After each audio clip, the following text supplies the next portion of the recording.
Does the person you are with encourage you to read? You have to ask, what does he bring for me? Roses or books? If someone has a stake in making you better, that person will push you towards books. Books are what we all need.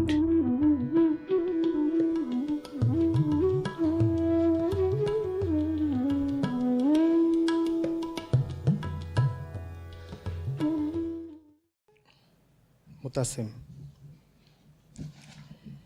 Pranam Acharya Ji. Throughout the novel, I found the ideas of Ayn Rand contradicting what I have learned from you,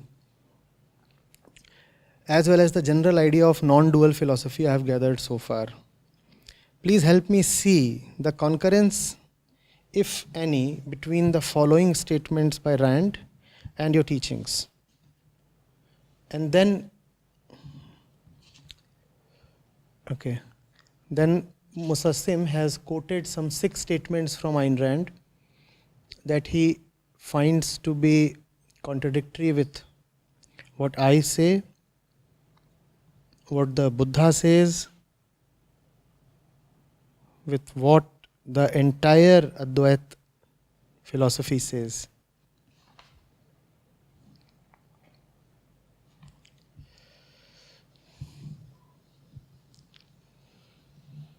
So the first one, statement by Tuhi. My dear, you will never be more than a dilettante of intellect unless you submerge yourself in some cause greater than yourself. Then Mutassim says, Acharya Ji, this is what you always say. Why is Rand against it? Mutassim, you are disappointing me.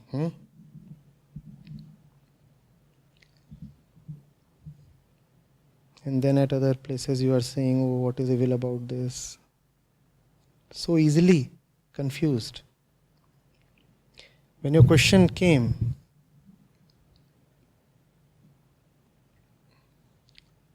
somebody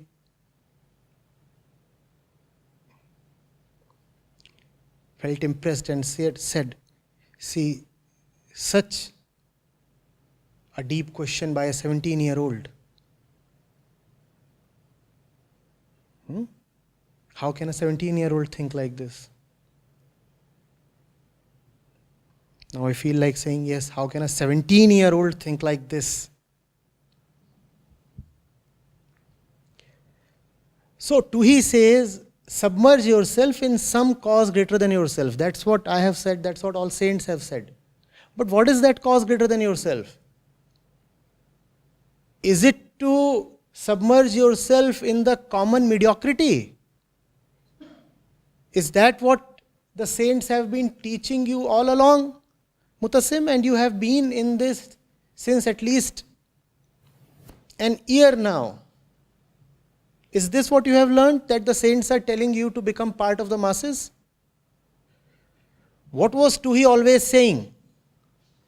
That a building should just correspond to the lowest common denominator.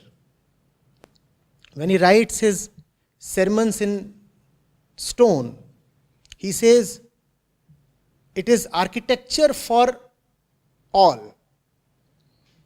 He avoids all the depth, all the intense complications, and brings out just the general superficialities in his book, so that even the most dull mind can comprehend what he is saying. Now, is that what the saints have taught you? That leave your individuality and submerge yourself into the muck of commonness? It is almost offensive how you are seeing a contradiction, first of all.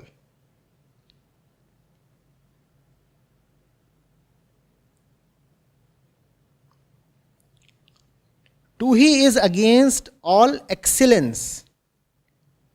And the saints were themselves excellent. Tuhi is saying, go and belong to the masses just as they are. Don't try to do anything outstanding. And the saints were always rebelling against the masses. Is Buddha one of the masses? Or is he a clear rebellion against mass mentality? Yes? What is it, Mutassim? So easily misled.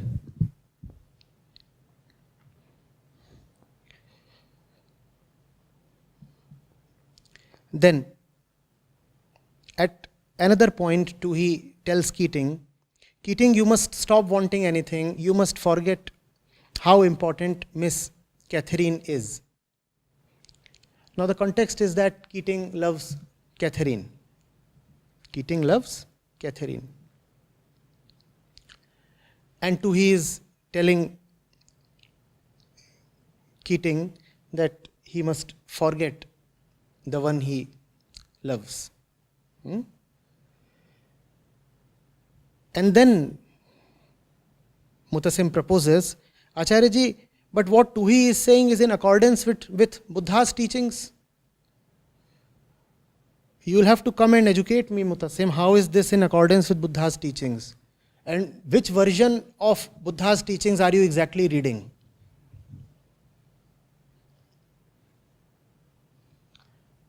How much of Buddha's teachings have you read to find this in contradiction of Buddha's teachings? You are not just 17. You are 17. A 17-year-old should have much better sense.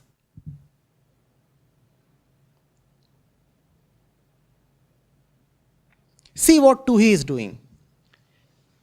Catherine responds to the rare, honest center of Peter. Do you get this? With Catherine, Keating is sometimes honest. She is the only one with whom he is sometimes honest. In fact, the other one is Rourke. In front of Rourke, Keating is forced to be honest, sometimes. Similarly with Catherine, Keating does not need to have any pretense, any drama, any artificialities. When he is with Catherine, he is shown as being less conditioned, less artificial. That's the effect of Catherine upon Keating. Do you get this? In front of Catherine, Peter Keating does not feel the need to put up a facade, a front. He does not need to talk in assumed tones. If he is conditioned, he can reveal to her that he is conditioned. And she has a kind of unsuspecting trust in him.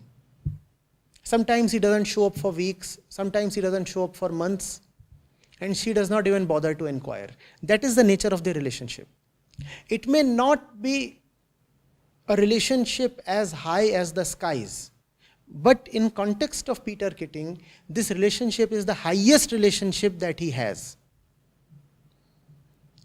Look at Keating's relationship with Franken. Look at Keating's relationship with Lucius Hare. Look at Keating's relationship with his mother. These are the other important relationships that he has. Look at Keating's relationship with the other workers, draftsmen in Franken's office. You remember all that he does with them, right? Stengel and all. You remember all that, right? So when it comes to Keating, his relationships are one rotten mass. Catherine is the only one in presence of whom Keating is a little less wicked, a little less demonic. No wonder Keating ends up betraying Catherine. Because had he remained with Catherine, Keating could not have become the beast that he slowly turns into. In fact, he's a de facto murderer, Peter Keating.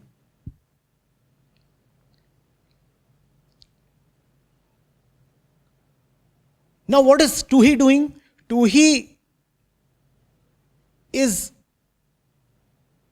ripping Keating away from the one right relationship that he has. Are you getting it?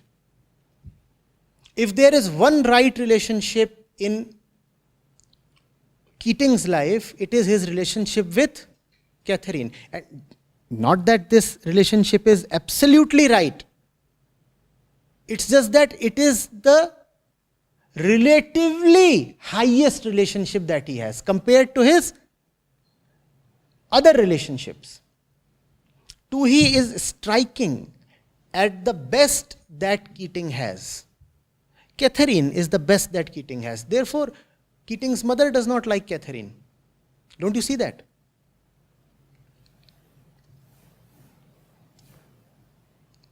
Did the Buddha preach that you should have wrong relationships? In fact, one of the 8 limbs of the path suggested by Buddha is right relationships. You say, Mutassim, that is this not what the Buddha preaches? Go and read the Ashtanga Marg of Buddha. Of the 8 limbs, one limb is right relationships. And obviously, what is a right relationship?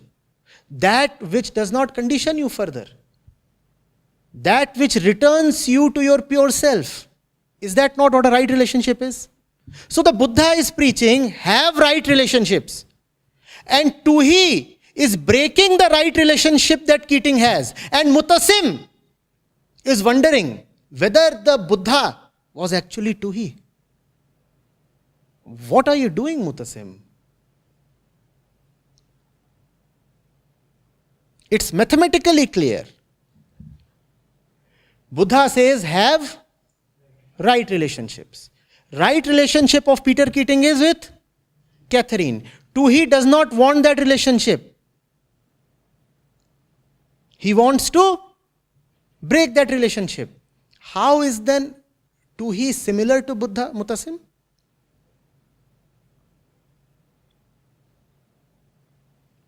What's going on?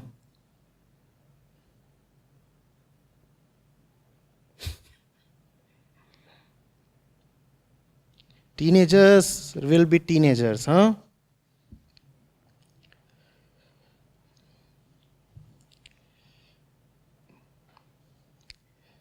Then you are saying Ayn Rand mocks Eastern philosophy in this book and in other works. No, Ayn Rand is not mocking Eastern philosophy. In many ways, Rourke is an exemplar of a lot of things that Eastern philosophy says. Eastern philosophy talks about remaining uninfluenced, does it not? Remain uninfluenced. Eastern philosophy says, do not succumb to temptation. Does it not? Does Rourke succumb to temptation? Eastern philosophy says, do not be egoistic. Does Rourke mind working in the quarry after being a promising architect? Does this speak of ego in the common usage or egolessness? Rourke did have 4 commissions as an architect, did he not? And Rourke did get an internship with Henry Cameron. In fact, he worked with Cameron for 3 years. Did he not? And the stalwarts in the in the field of architecture, did have at least hidden respect for Rourke, right? Look at Keating, for example. In some sense, he worships Rourke. Does he not? Further, the worth of Rourke had been acknowledged by people like Austin Heller, right?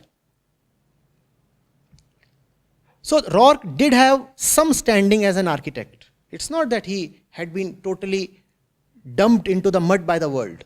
The world did respect Rourke to an extent. And then Rourke says, I will go and work in the quarry at Connecticut. Is this mark of ego or egolessness? In India, can a good, qualified, capable engineer easily accept to work as a mechanic? Does it happen? You feel offended, your ego gets hurt. And Rourke easily accepts that. This is what is called as nirahankarita. How is Rand mocking Eastern philosophy? Maybe, Mutasim, you should probe your subconscious. Often when we want somebody to be mocked, we come upon things that appear like mocking him. Maybe Eastern philosophy is advising you a path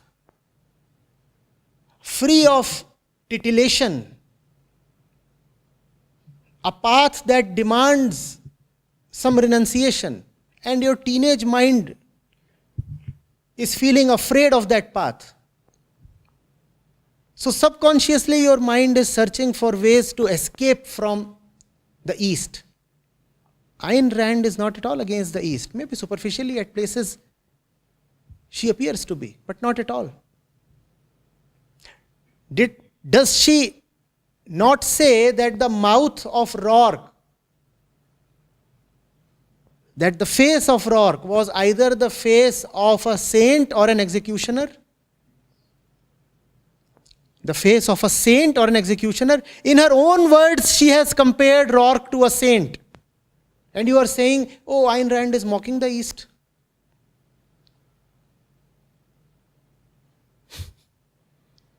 Rourke is a deeply spiritual character. Why else do you think your Acharya Ji would be so fond of him and introduce you to him?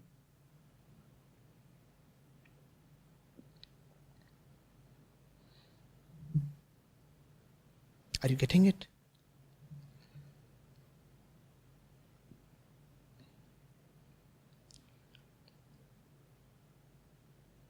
Look at the 6 enemies that Sri Krishna advises you to be cautious of. The Shadaripu. Do you find any of them in Rourke? Do you find any of them in Rourke? So why didn't it occur to you, Mutasim, that Rourke is actually a follower of Sri Krishna? But no, that kind of thought didn't come to you. But you have quoted instance upon instance saying that, rather alleging that he looks like saints and Rourke contradicts the Buddha. What is going on? Ask yourself, why didn't you see similarity between Rourke and the teachings of the Bhagavad Gita? Is Rourke not exhibiting the highest kind of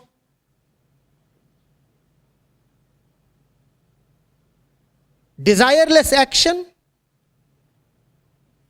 What is Nishkam Karma? Action done without any apprehension or expectation of the result, right? Is that not what Rourke is doing? He says, I will do what I will do. I do not fear the outcome. Is that not what Krishna is teaching Arjun? Do what is right and let what may come. Is that not what is the essence of the Bhagavad Gita? Yes, do what is right and never mind the results. What else is Rourke continuously doing?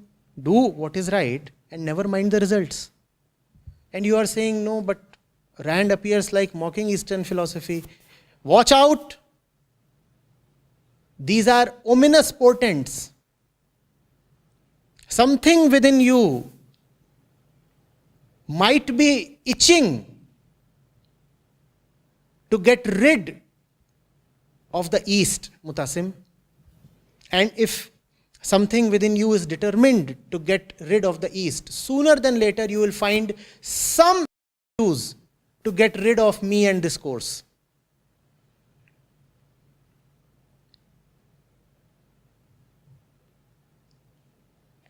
When the teachings of the saints become too much for us, when the ego absolutely becomes adamant to somehow escape the saints, it will never say that in so many words. It will never say, oh, I have started hating what Ashtavakra says because what he says is too much for me to execute.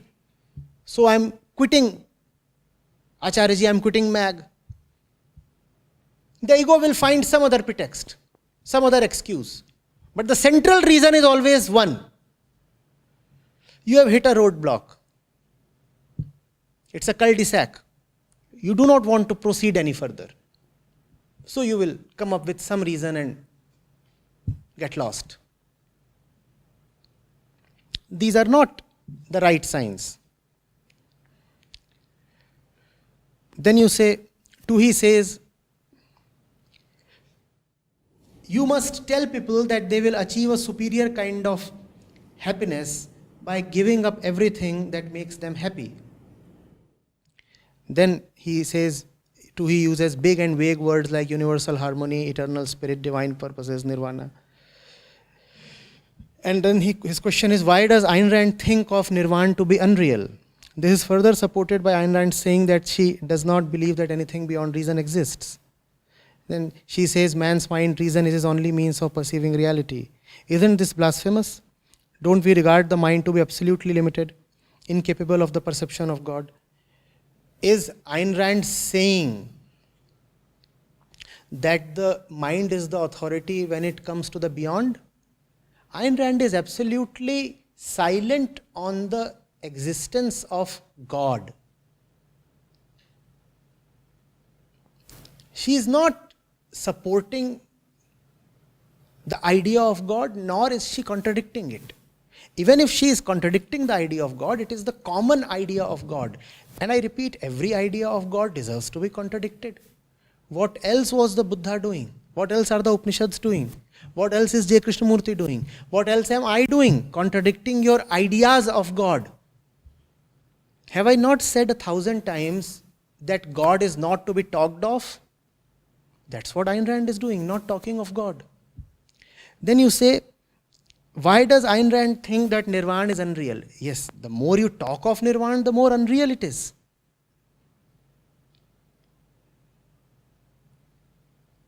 When he talks of spirituality, he is dragging you to a level that is even lower than the one that you are at.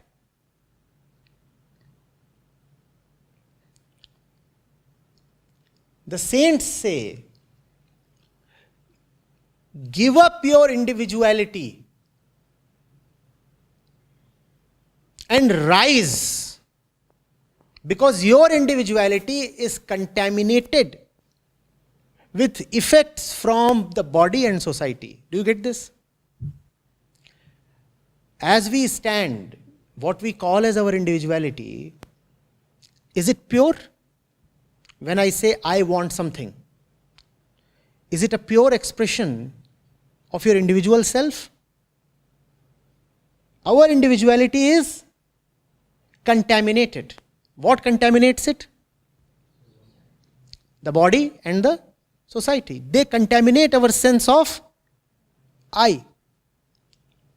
So the saints say, move into the purer I, an I that is not contaminated by the body and the society, and that I they have called as the true self, Atma, Brahm, the void, whatever. What is Tuhi doing? Tuhi is saying, right now your I consists of 60% of effect of the body, 30% of effect of society, and 10% of the call of the Atma. We all are occasionally honest, are we not? Like Peter Keating. So 10% times we do manage to be honest. Right? So Tuhi says, no, this won't do. This 10% is the problem. Tuhi says, leave your individuality. The saints also say, leave your individuality. But the saints say, your individuality is problematic because it is 90% corrupted. Tuhi says, your individuality is problematic because it has 10% of purity. And Mutassim is confused. He thinks the saints and the Tuhis are saying the same thing. Are you not getting it? That which we call as our individuality is 90% influence and 10% purity. Loosely speaking, right? Is that not so? 90% influenced and 10% original. The saints say your individuality is fake. Tuhi also say your individuality is fake. But when the saints say that your individuality is fake, what are they saying? Rise up and give up the 90%. The 10% must expand to become 100. You must be totally pure. That's what the saints are saying. Be totally free of the influence of society and the body. That's what the saints are saying. In contrast, what is Tuhi saying?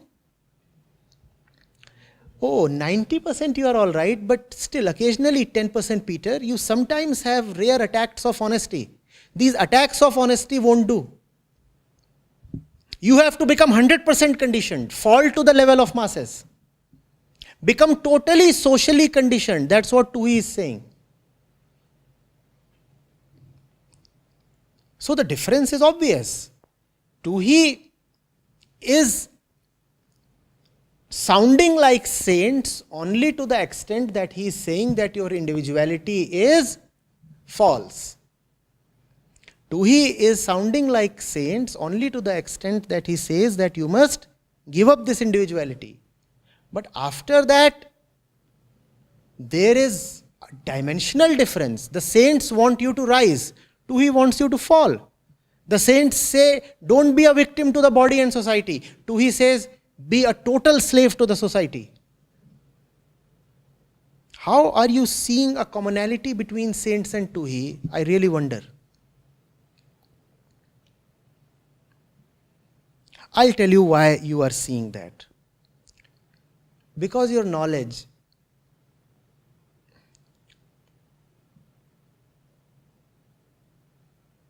is the knowledge of tennis,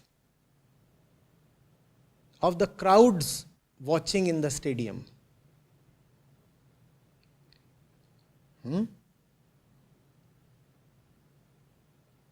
So recently there was the US Open.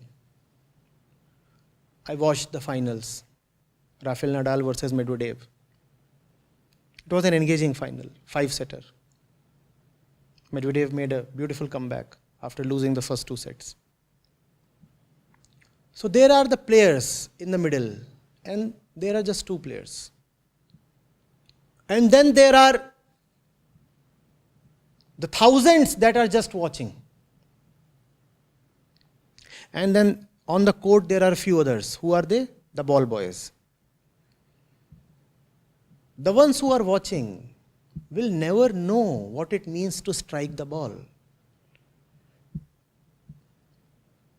Can you learn tennis by watching tennis games? Can you learn squash by watching squash games on YouTube? Is that possible? Is that possible? Or do you learn squash when you experience the hit of the ball against the racket?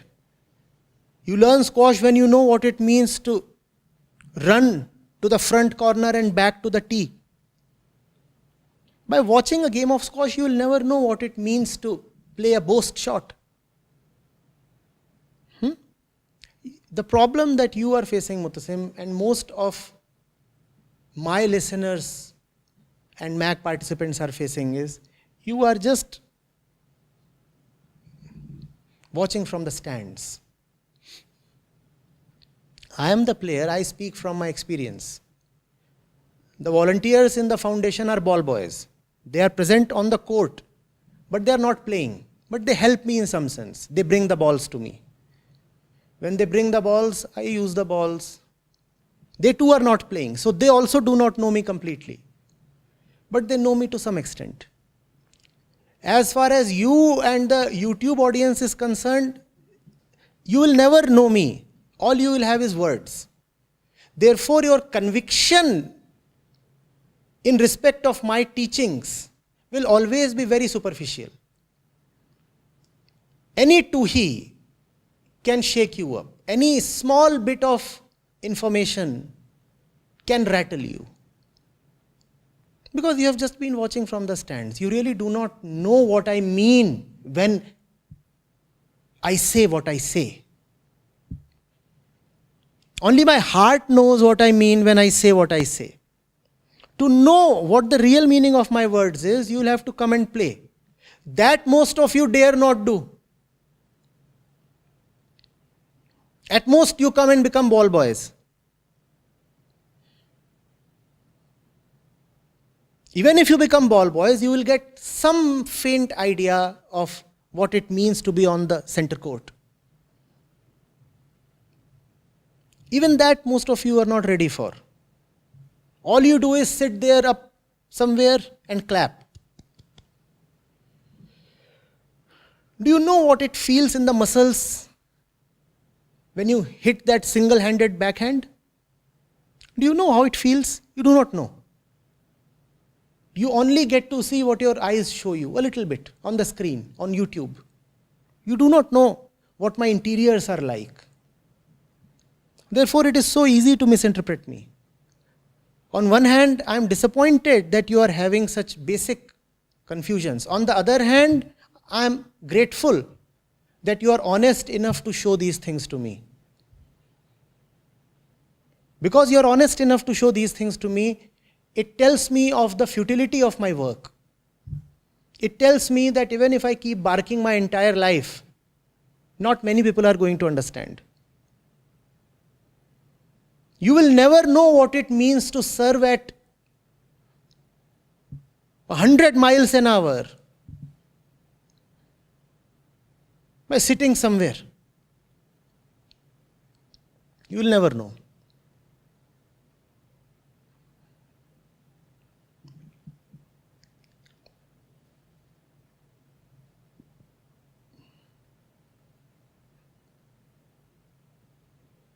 Which shot appears the easiest to you? The smash? Right? The ball has been lobbed up and you're sitting at the and you're standing pretty at the nets, and all you have to do is smash the ball. Right? The opponent has lobbed the ball up and all you have to do is smash it down. Try playing the smash and see how you'll be humiliated.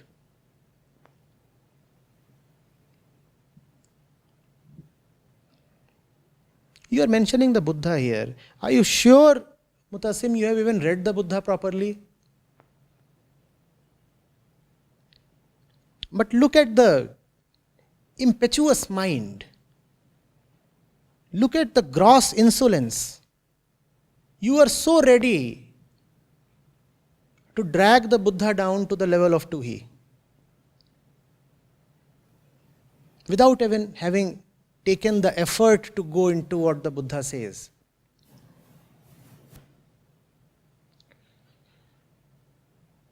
And we are all sitting ready for that. We are just waiting for some hint and we'll declare Tuhi is Buddha or Acharya Ji is Tuhi.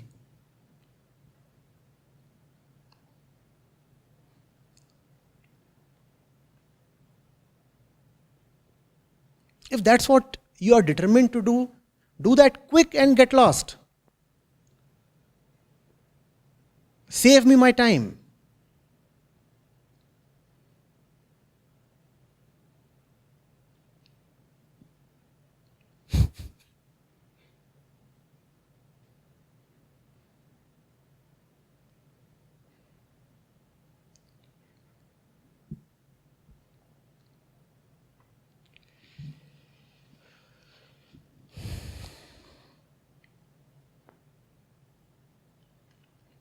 Then you are saying, Ayn Rand says man's mind and reason is the only means of perceiving reality.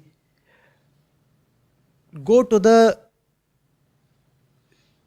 numerous videos where I have spoken against superstition. Mutasim, were you sleeping when I was talking? Have I not said that when it comes to the world, only science can tell you the fact? Have I not said? So when Ayn Rand says man's mind and reason is his only means of perceiving reality, obviously she is not talking of transcendental reality. She is talking of the worldly reality. But that's what I have also always kept saying. That do not bring in spirituality when it comes to understanding structural engineering. When it comes to understanding what the material world is like, only science will work. And what does science mean? Science means reason and logic. That's what Rand is also saying. Why are you so confounded and so suddenly? Have I not said that since several years? That do not make the mistake of trying to apply spirituality to things that are purely phenomenal.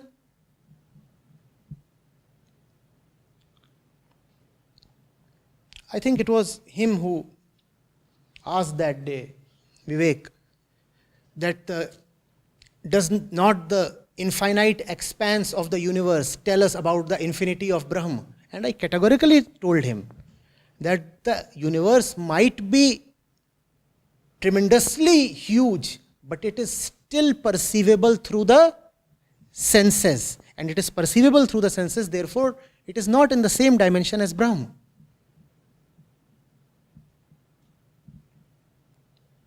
Where are you so confused?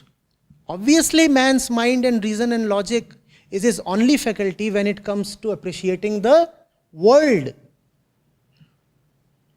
But merely by appreciating the world, man lives in a certain restlessness. And that's where he has to go beyond logic, he has to go beyond reason. And it's not as if Howard Rourke himself is purely logical or purely reasonable. Answer this. When the dean asks Rourke, when did you decide to be an architect? What does he answer? In the opening pages itself, in the first 20-30 pages, the dean asks Rourke, when did you decide to be an architect? What's Rourke's answer? He says, when I was 8 or 10 or 12, something like this. 10. And then the dean, correct me if I am misquoting, says why or how. Rourke says, I don't know. Can Rourke give a reason or logic why he wants to be an architect? Can Rourke give a reason or logic? Even the hero's deepest urge is coming from a mystical place, is it not? You can reason out a lot of things, but can you reason out where your reason is coming from? Can Rourke tell logically why he must be an architect? Even that is a mystical calling. You can't see that. Rourke is most reasonable, most logical, he says, right? He says, if there is something in my buildings, it has to conform to the test of logic. It has to be there by way of its reasonability. It has to have a functional utility. Only then it will be present in my buildings. All that is wonderful. But tell me, Rourke, why do you love architecture? How will you logically justify love?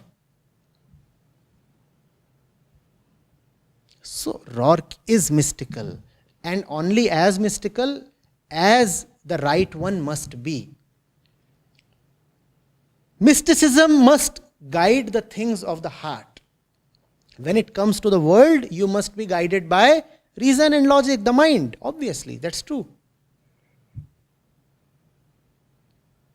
There is nothing mystical about sipping water.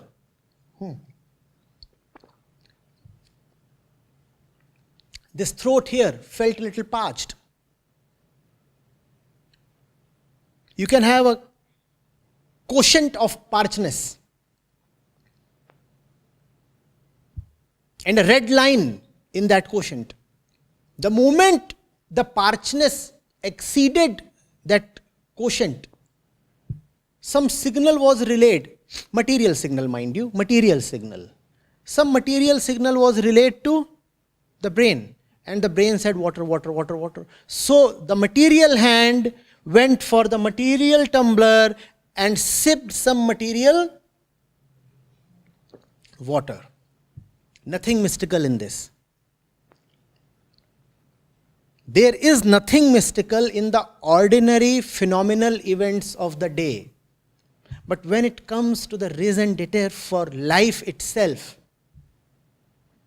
when it comes to the fundamental questions of living,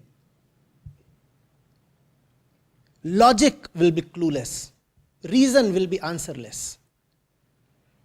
Just as answerless as Rourke is if you ask him, son, why do you love architecture? And later on, Rourke, why do you love Dominic? He may try to give some smart or clever answer. He says, oh Dominic, I love you for my naked need. And I need you just as my lungs need the air. All that is all right. But still, Rourke, please tell me, reasonably, logically, why do you love Dominic? And you cannot have a reason for such things, please.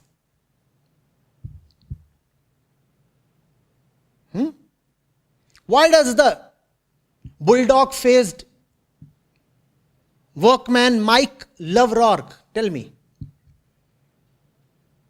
Why did Cameron prefer to go down fighting?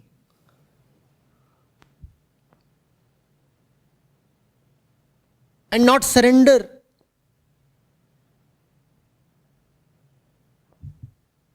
To the likes of Vinand? Tell me. Is there any reason in these things? No. So 99% of what you do and what you live in is bound to be reasonable, logical. It must be reasonable and logical. But that little 1% that lies at the center of our being will and must remain untouched by reason and logic. It is beyond.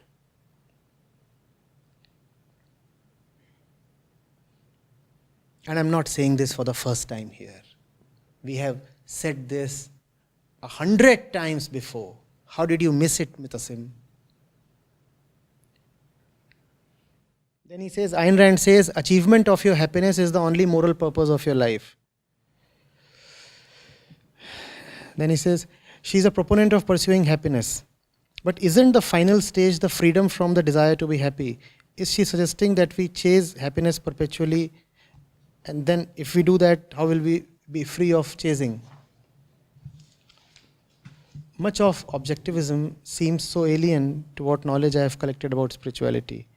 Why does she not talk of beyond self? Because it is a disgrace to talk of the beyond self.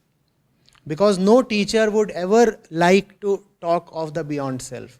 Because it is the student's stupidity that makes the teacher bring the beyond to words. Otherwise, no teacher is so disrespectful to the beyond that he would want to narrate it in words. That is why teachers worth their name have only pointed at the beyond and have tried their best not to name it, word it, or paint pictures of it. Why do you want Rand to talk of the beyond self? So that you can relish the beyond self, Mutasim?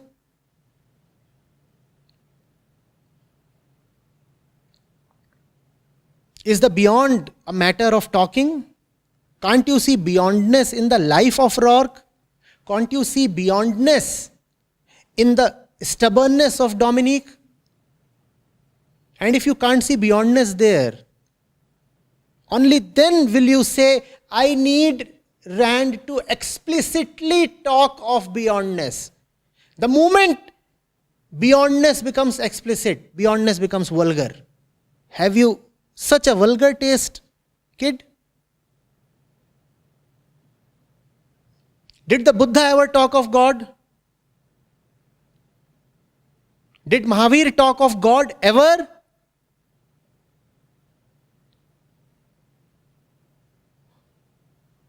Huh?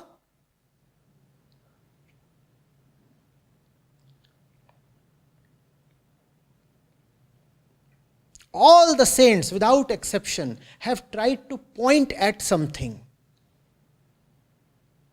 And the pointers at beyond have been 1%, 5% of their literature. 95% of the time they are not pointing at the beyond, they are pointing at your worldly reality. Look at Kabir Sahib. What does he mostly sing of? The beyond or our tendencies and Maya? What does he mostly sing of? He sings of the way we are. And that is the bulk of spiritual literature. That which talks of our stupidities. And then, just as a consolation to the audience, a little bit is spoken of the beyond, just to keep you interested. Because if only neti is talked of, then you will run away. Whenever the worldly reality will be mentioned, it is going to be harsh. Because worldly reality will include telling you how stupidly you are behaving in the world and how ephemeral and unreliable the world is. If only this is told to you, how would it taste to you? Tell me. There is the saint who is continuously telling you the world is not reliable. We are all conditioned. We are all coming from the jungle. How long can you stand such a teacher? So then, a little bit of sweetening is done by talking of Amarpur. And the wonders of Amarpur are narrated. Nobody dies there. Time stops there. Infinite joy is there. Ideally, even that much should not have been spoken of the beyond. But the students, what to do of them? They need some entertainment. They need something to pin their hopes upon. They say, Guru Sahib, you are taking away our hopes from this world.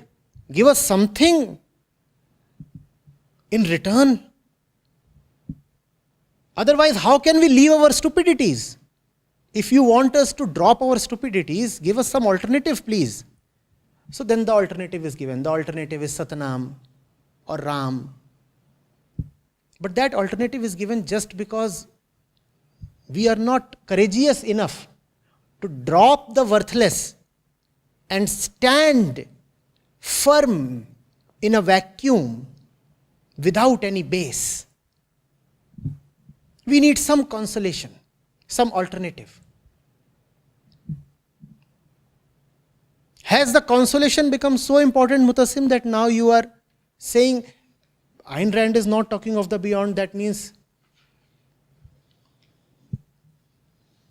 the beyond does not exist.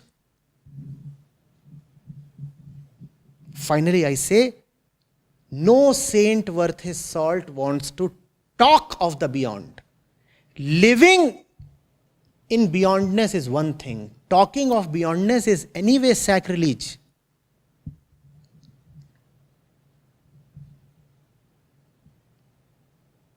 Getting it? Then happiness. Ayn Rand says, achievement of your happiness is the only moral purpose of your life. And you are saying, this appears contradictory to what the saints say. The saints say, don't chase happiness. Ayn Rand says, chase happiness. Why should there be a confusion? Ayn Rand is saying, achieve your happiness. When she says achieve your happiness, what she means is your purely individual happiness.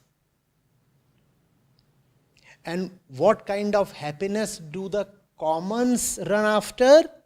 They run after a collective, conditioned, social, physical happiness. Pure happiness is joy. Pure happiness is unending. Pure happiness is non-dualistic. So when Ayn Rand says your happiness, focus on the your. Isn't that the basics? Focus on the I. When somebody says I, you must be very careful what he means by the I. I can have several meanings. I can mean the pure self, I can mean the corrupted self, and I can mean the purely corrupted self. You are confusing. You are conflating everything. When Ayn Rand says, I must have its happiness, she means the pure I. When the common man says, let me have my happiness, he means the conditioned, corrupted I. Pure happiness, like everything pure, is non-dual.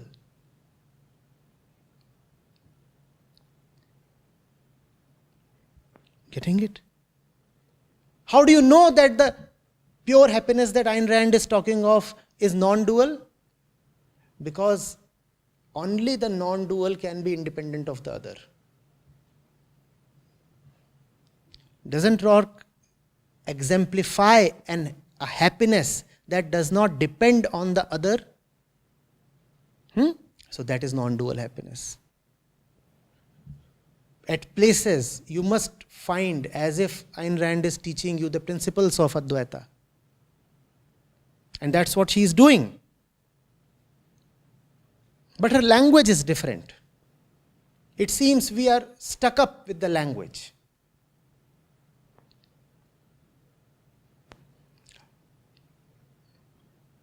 So it seems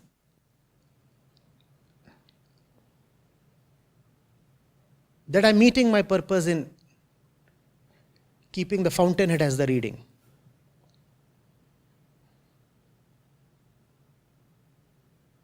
The rats are all being smoked out of their holes. I could have very easily kept another classical spiritual text as the reading for this month. But that wouldn't have smoked out the rats. When I say rat, I don't mean Mutasim. Don't get offended. I mean the rat inside the Mutasim.